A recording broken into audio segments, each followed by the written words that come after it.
नमस्कार मंडळी, कशा आहात सगळेजण? तर आज ऑफिसमधून घरी जायची थोडीशी घाई आहे. आता घाई का आहे ते तुम्हाला सांगतोच, पण पहिले घरी पोहोचतो. घरी जाताना ट्रेनमध्ये विंडो सीट भेटणं म्हणजे खरंच खूप सुख असतं, नाही का? घरी गेल्यानंतर आज मला भरपूर मोठं सरप्राईज भेटलं, कारण आज आपले मम्मी पप्पा खूप दिवसानंतर गावावरून आले होते आणि मम्मीला बघून मला खरंच खूप भारी वाटत होतं.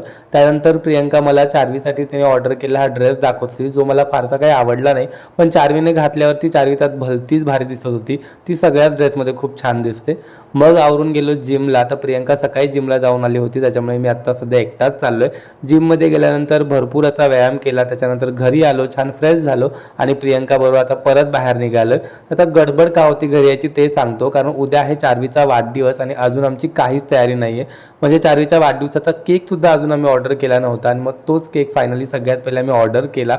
बाकीची सगळी छोटी मोठी खरेदी केली आणि त्यानंतर मग सुरू झाली प्रियंका मॅडमची शॉपिंग. आता लेकीचा जरी वाढदिवस असला तरी आई म्हणून तिचा सुद्धा वाढदिवस आहेच, नाही का?